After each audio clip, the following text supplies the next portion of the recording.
But trust is also fragile, more fragile than we admit, because it depends not on what we know but on what we choose to believe. I had chosen to believe every smile he gave me, every plan he spoke of for our future, every word of assurance that I was the center of his life. I did not question where his loyalties truly lay, because to me, love and trust were inseparable. When he spoke of work, I believed him. When he said he was tired, I believed him. When he promised me security, a home, and a shared destiny, I believed him without hesitation.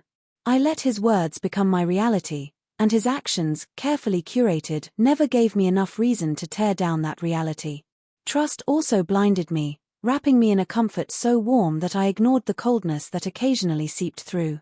I ignored the way his past was never fully discussed, how his ex's name occasionally slipped into conversations, quickly dismissed, but never with the firmness of someone who had truly closed a chapter. I ignored the way he managed finances with quiet control, always assuring me that everything was being taken care of, that I had nothing to worry about. My heart wanted peace, and so I trusted his explanations, his smiles, his reassurances.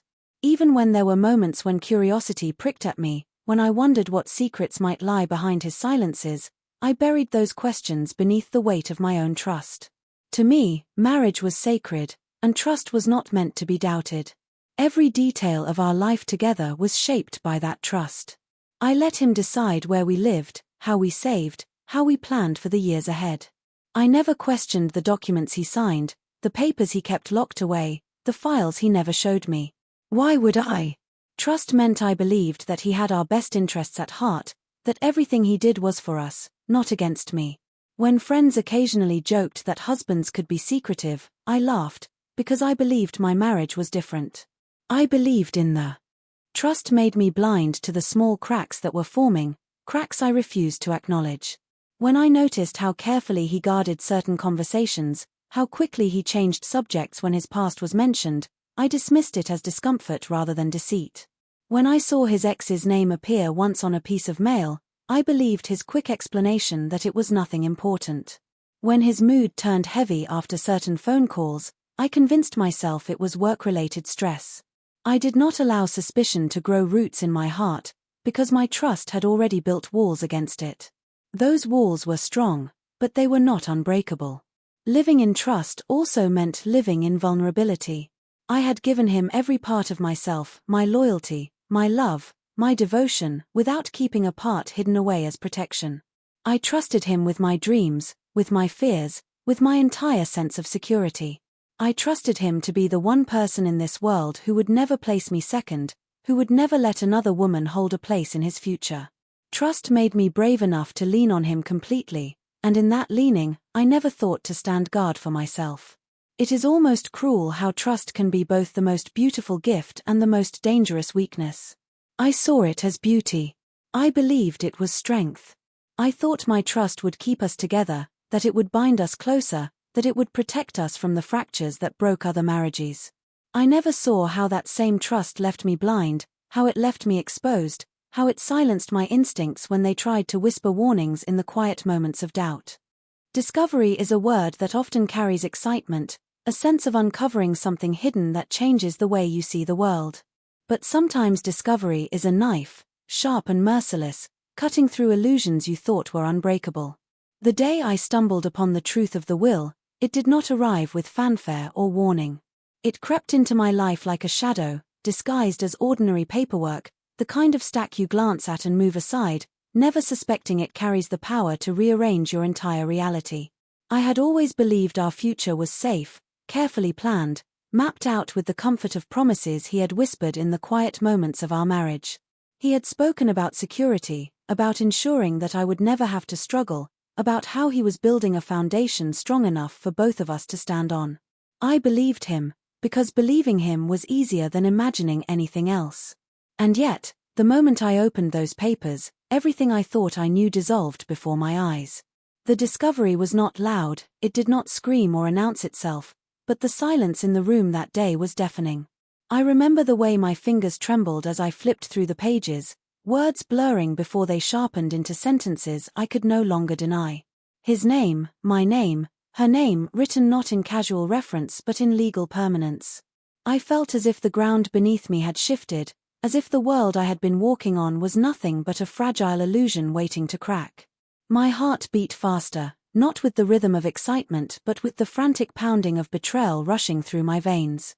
I read and reread the lines, desperate for some mistake, some misunderstanding, something that would explain why everything he owned, everything he claimed to be building for our future, was instead being handed over to a woman who should have been a closed chapter in his life.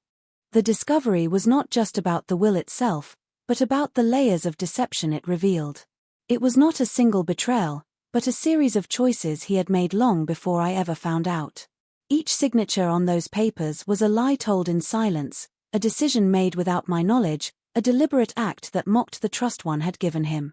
He had lived beside me every day, smiled at me, held me, spoken of our shared future, all the while knowing that the truth of his intentions was locked away in these papers. The discovery made me realize that every moment of reassurance, every promise, every plan, had been nothing more than smoke hiding the fire of his true loyalty. The shock of the discovery was physical. I felt it in my chest, like a weight pressing down until I could barely breathe. My hands shook, my vision blurred, my stomach churned with the sickness of knowing I had been living in a lie I never chose. The room seemed smaller, the air heavier, as if the walls themselves were closing in to remind me that I was trapped in a reality I had not created but one that had been forced upon me. It was not just betrayal I felt in that moment, it was humiliation. The kind of humiliation that comes from realizing you had been the last to know, that everyone else might have suspected, that the truth had been laughing quietly behind your back while you walked around proud of a marriage that was nothing more than a performance.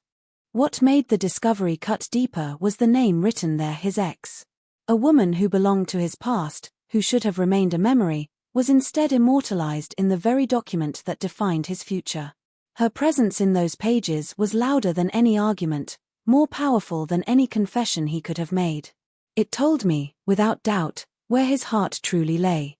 Not with me, not with the vows we shared, not with the dreams we built, but with her, the one I had believed he had left behind. To see her name there was to realize that every kiss, every promise, every declaration of love had been overshadowed by a loyalty that never belonged to me. The discovery also brought with it a cruel clarity. I remembered every time he brushed off conversations about the future, every vague response he gave when I asked about financial matters, every avoidance when I tried to discuss long-term plans. I had thought it was simply his way of avoiding stress or his attempt to protect me from worry. Now I understood that it was strategy, a way to keep me blind, a way to ensure that I never stumbled upon the truth until it was too late. The discovery was not accidental, it was a carefully crafted secret that I happened to uncover, a secret that had been designed to remain hidden until the day I would no longer matter. The weight of that discovery settled into my bones. It was not something I could shake off or ignore. It replayed in my mind like a cruel echo, reminding me again and again that I had been deceived not just once but continually, consistently, deliberately. Every time I looked at him afterward, all I could see were the words of that will etched across his face. I could no longer separate the man I thought I knew from the man who had betrayed me with ink and paper.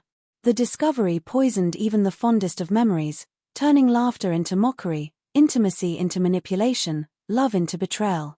There was also anger, a burning anger that rose the longer I sat with TH. The discovery changed everything, not just the way I saw him but the way I saw myself. It forced me to question every choice I had made, every trust one had given, every silence I had accepted. It stripped me of the innocence I had carried, the belief that love was enough, that loyalty was automatic, that marriage was sacred. It showed me the cruel truth that even the promises carved into vows can be rewritten in private documents, that the future you think you are building can be handed to someone else without your knowledge, without your consent, without even the decency of honesty.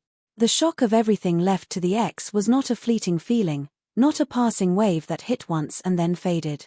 It was a storm that kept returning, relentless, tearing at every part of me that had once believed in the safety of my marriage. To know that the man I loved, the man I had trusted with my future, had chosen to leave behind not love, not loyalty, not recognition of our life together, but everything, every possession, every piece of security, every symbol of stability to another woman, was like being erased while still alive. The discovery had already wounded me, But the depth of that wound revealed itself in the days and nights that followed, when the reality of being excluded, overlooked, and replaced settled into my bones like a cold I could not shake. The shock was not just about material things, though the papers clearly spelled out assets, money, properties, and everything else that should have belonged to the life we had built together. It was about the meaning behind those choices. A will is more than legal documents, it is a statement of love, loyalty, and legacy. To be left out of it was to be told in the cruelest way possible that my place in his life was not what I had believed it to be. Each item listed under her name was another slap across my face, a reminder that in his eyes, her importance outweighed mine, her presence overshadowed me, her hold on him never ell. The shock grew heavier the more I thought about it.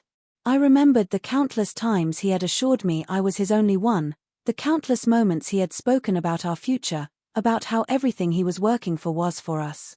I had imagined a home where we would grow old together, a life where our struggles would lead to shared rewards, a bond that would carry me through the uncertainties of the future.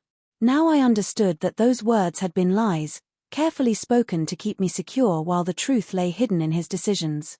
The will was his real confession, silent yet louder than anything he had ever said aloud.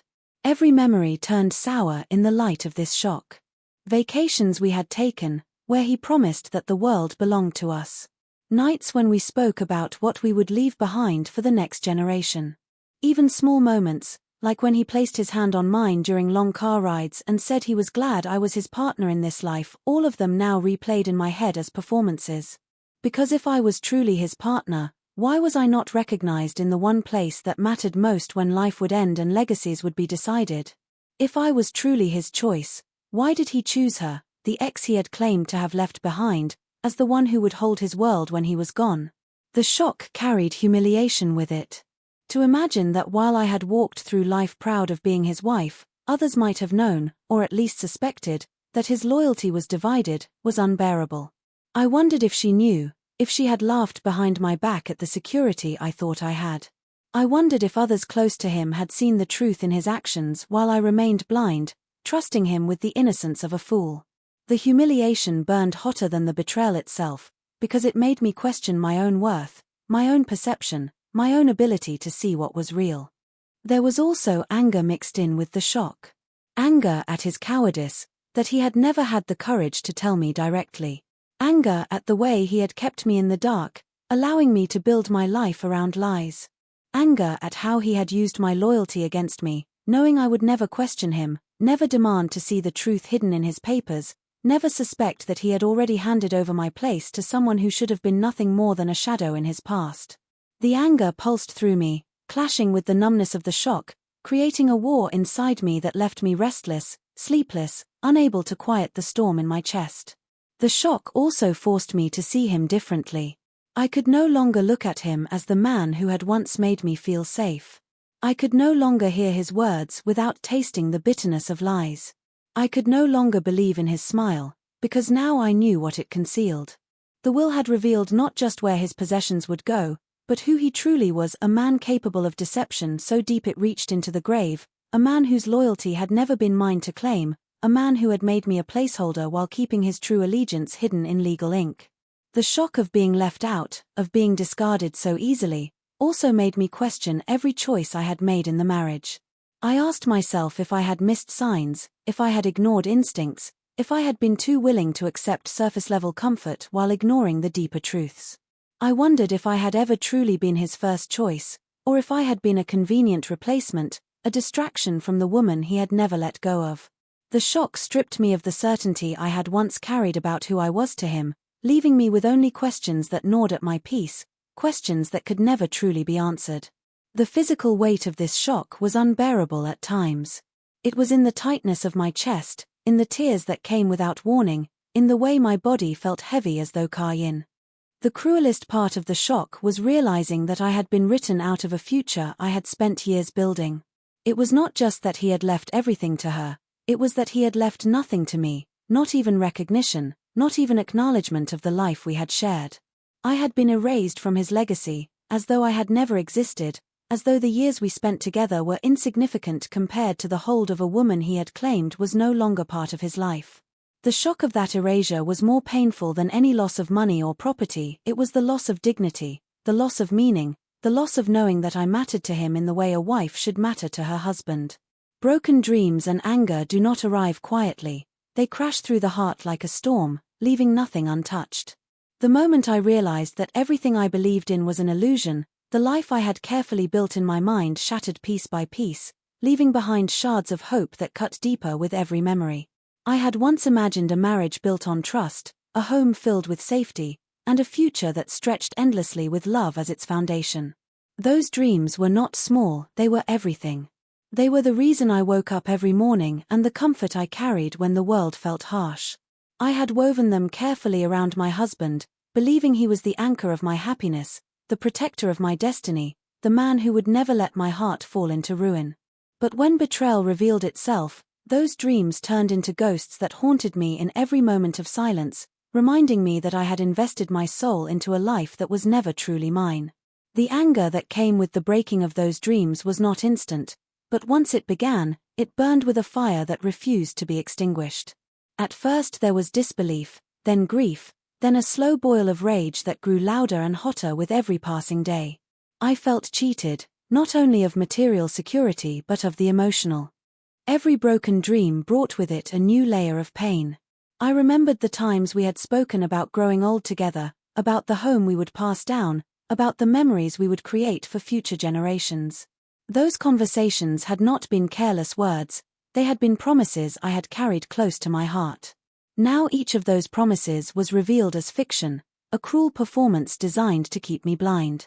The life I thought I was building had already been given away to someone else, long before I even realized it.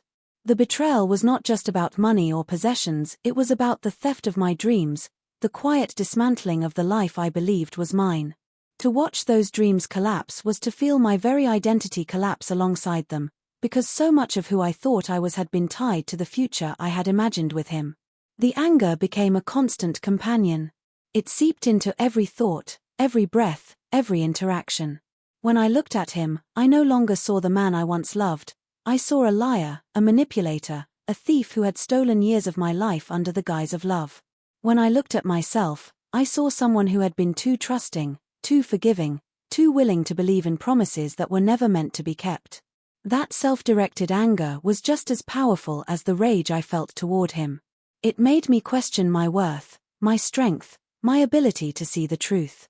It made me restless, unable to find peace in even the smallest things. Broken dreams left me with a kind of emptiness that words could not fully describe. I would sit in rooms we once shared, surrounded by objects that were supposed to hold meaning, and feel nothing but coldness. The photographs that once made me smile now mocked me with reminders of a love that was never real. The plans written in notebooks, the lists of goals we had created together, now felt like cruel jokes written by a man who knew all along that those goals would never be shared with me. Even my own reflection became difficult to face, because it showed me a woman who had built her world on lies, a woman who had trusted too easily, a woman who had allowed her dreams to be destroyed without even realizing the danger she was in. The anger, however, gave me energy. It was destructive, yes, but it was also powerful. It kept me from sinking completely into despair. It fueled me when grief tried to pull me under. It reminded me that I was still alive, still capable of feeling, still capable of fighting even if I did not yet know what I was fighting for. Anger was the only thing that felt real after the dreams broke. It gave me clarity in moments of confusion, pushing me to see the truth without the blinders of hope. It forced me to confront the reality that the man I trusted had chosen someone else, and that I had been nothing more than a placeholder in a story that was never meant to end in my favor. The broken dreams haunted me at night. I would lie awake, staring at the ceiling, replaying conversations in my head, remembering the sound of his voice when he said I was his forever. Those words now rang with cruelty, because they had never been true. Every dream I had once carried, traveling the world together, growing a family, finding comfort in old age with his hand in mine, now turned into nightmares that left me gasping for air. The anger followed me into those nights, keeping me awake, keeping me restless, keeping me trapped between the ache of loss and the fire of. The world itself seemed different after my dreams were shattered. Colors felt duller, sounds harsher, time slower. Places that had once felt special to us now carried a heaviness I could not escape. I avoided them, yet even in new spaces, the weight of betrayal followed me. The anger would rise unexpectedly, triggered by the smallest things: a phrase someone said, a song that played on the radio, a memory that surfaced without warning. Each time it rose, it reminded me that I could not run from it, that broken dreams and anger are not things you escape but things you learn to live with, even as they reshape you from the inside out. Every broken dream became a lesson written in pain, and every surge of anger became a reminder of the depth of betrayal I had endured. The marriage I once thought was my safe haven had turned into a battlefield where I was left wounded, carrying scars I had not asked for.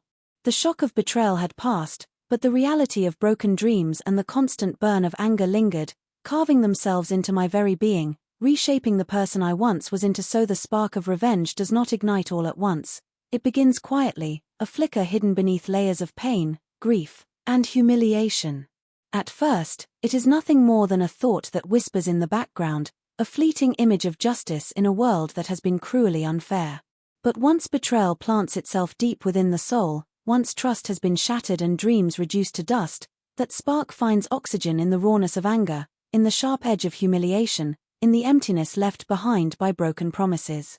It is not born of pettiness, it is born of survival, of a desperate need to reclaim the power that was stolen, of a hunger to make the betrayer feel even a fraction of the devastation they caused.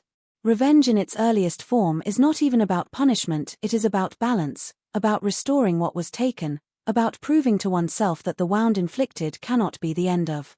The first time the spark lit within me, it was not during the discovery itself but in the silence that followed. I sat with the documents in front of me, the weight of betrayal pressing so heavily on my chest that I could barely breathe, and a voice rose inside me, quiet, steady, dangerous. It told me that I would not be erased. It told me that if he had chosen to give everything to someone else, then I would find a way to take back what was mine, even if it meant burning the bridge of our marriage to ash. That voice was not kind, it was not soft, but it was the first voice that made me feel alive after drowning in grief. That was the spark, small and hidden, but undeniable. The spark grew stronger with every reminder of his betrayal. When I saw him moving through the house as though nothing had happened, smiling casually, speaking as though he still held the role of husband and protector, I felt the fire grow. How dare he act as though he had not carved me out of his future? How dare he sit across from me, drinking his coffee, while knowing that in his private plans I did not exist? The audacity of his calm became fuel for the spark, and it burned hotter every time I remembered that he had thought I would never find out, that he had believed his deception would remain hidden until his death made it too late for me to fight back. That arrogance was his weakness, and my spark of revenge fed on it, growing brighter and stronger with every passing day.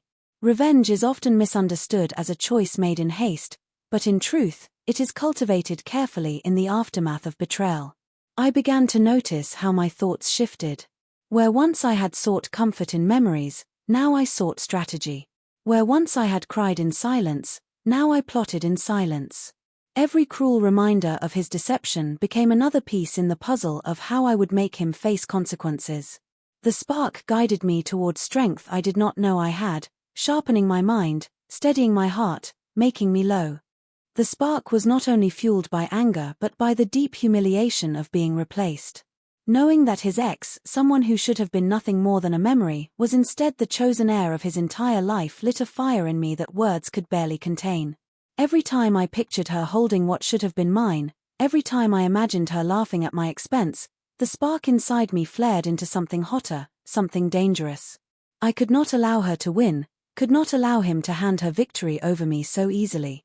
Revenge was no longer just about him, it was about reclaiming my place, about ensuring that neither of them would walk away from this betrayal untouched.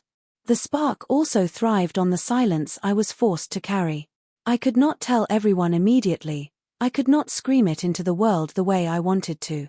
That silence became a cage, but it also became fuel.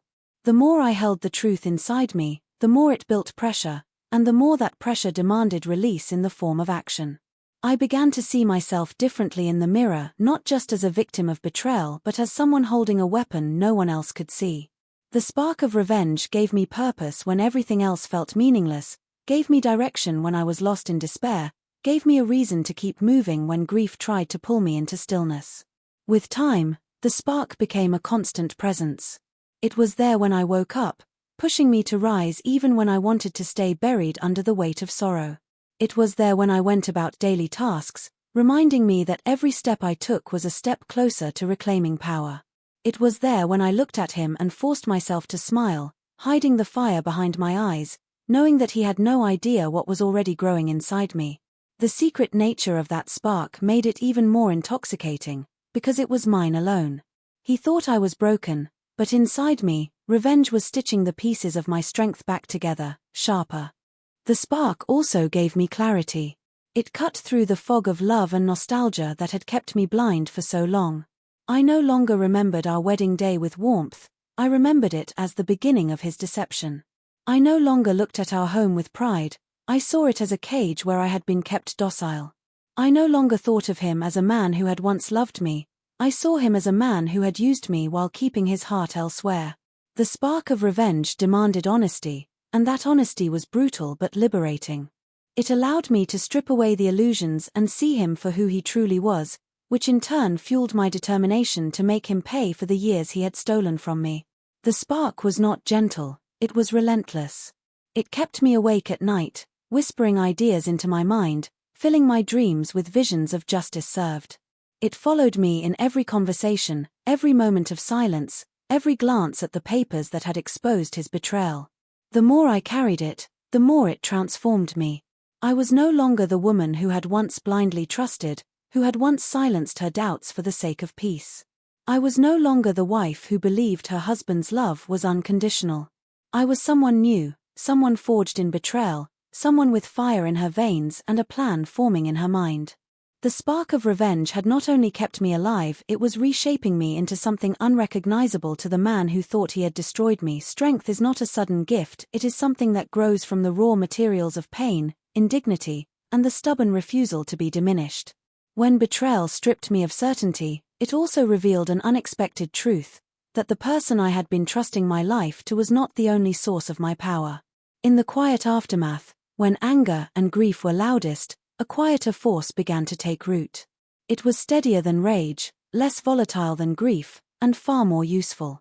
This was the strength that would not permit me to remain a passive character.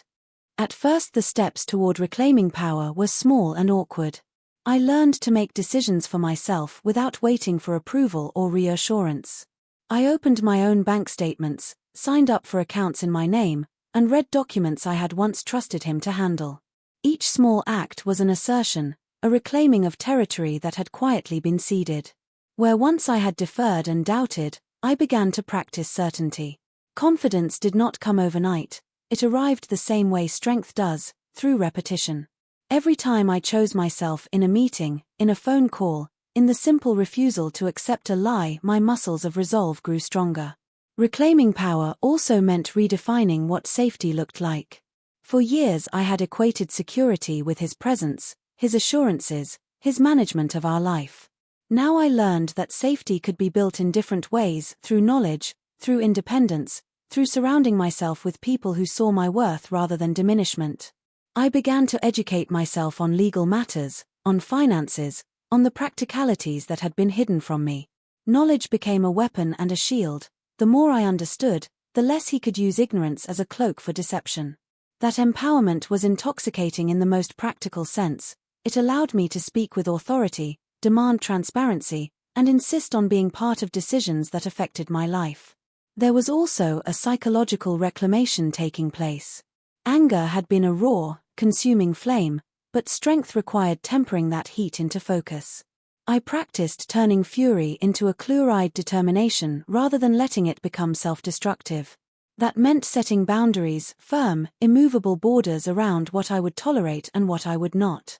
It meant refusing to be gaslit, refusing to accept minimization of what I had endured.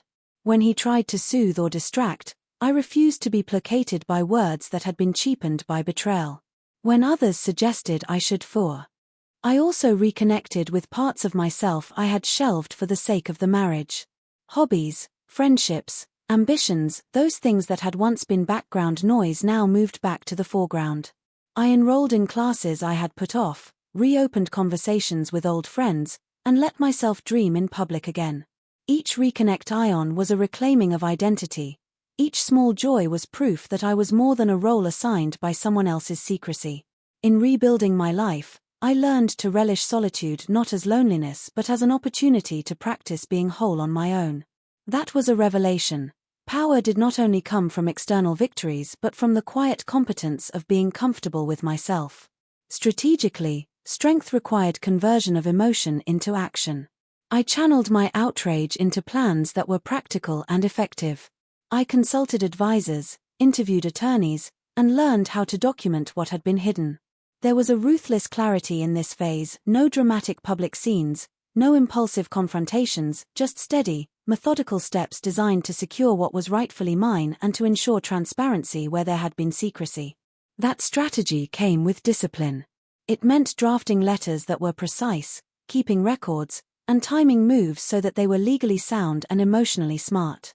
In the end, reclaiming power was as much about the paperwork and the patience as it was about the speeches and the personal moments of triumph. Community became a part of my strength too. I reached out to the people who mattered, friends who had been there before the marriage, family members who knew my value, and even new allies who offered practical help. Building a support system did not make me weak, it made me resilient. Strength is not isolation, it is the courage to accept help without shame. Those who rallied around me reminded me of a truth he could not erase, that my worth existed independent of his choices. Their belief fueled me when my own confidence wavered, and their practical help made complex tasks manageable. Emotionally, reclaiming power required learning to be gentle with myself.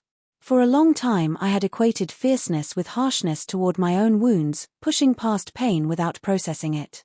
But true power involved acknowledging the hurt and giving it space to be felt, then choosing to act from a place of clarity rather than from spasms of pain. I practiced rituals of care, therapy sessions where I untangled the knots of betrayal, solitary walks where I allowed memories to surface and then let them pass, nightly routines that anchored me when storms rose. Self-care was not indulgence, it was preparation. It was the maintenance of the mind and body so I could continue the work of reclaiming without burning out. An unexpected part of regaining power was rediscovering humor and lightness. I allowed myself to laugh again at silly things, to watch a movie that made me smile, to sit in a cafe and read without the heavy overlay of suspicion. Those moments of levity were not distractions, they were evidence that life could be pleasurable and rich again. They reminded me that the future could hold joy that was not contingent on his actions or her presence. Strength, I learned, is elastic, it can hold grief and also stretch toward delight. As I grew stronger, the world began to respond differently. People who had once taken him at his word found themselves listening when I spoke. I noticed colleagues treating me with more respect, friends offering practical introductions, officials taking my concerns seriously because I no longer sounded like someone unsure of herself. That external shift was gratifying but not the point, the real victory was internal. I was no longer willing to accept a place in someone else's shadow. I carried myself differently, walked with my head higher, and made choices that reflected a renewed sense of agency. Power reclamation altered how I envisioned the future. Instead of waiting for validation, I began to plan autonomously, financial goals set by me, living arrangements chosen by my preferences, a life designed around my values.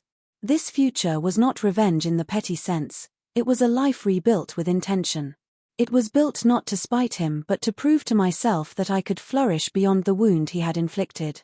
Each new plan, each step toward independence, reinforced a truth that had been obscured. I was wholeable, capable, and deserving of a future that honored my worth. And in that motion toward reclaiming power, I understood that the strongest form of revenge is often the quiet, relentless construction of a life that cannot be taken away, a life sustained by my own hands and my own choices, a life that would stand whether he regretted it or not, a life that would teach me that the love and security I sought could be created again, differently, deliberately, and entirely on my own terms, knowing now that no document, no secret, no betrayal could determine the worth I carried in my chest, and that every step I took to build back what was broken was an act of reclamation that would echo long after the immediate hurt faded, Because true power is not found in retaliation alone but in the steady work of becoming who you were always meant to be, even if that meant leaving.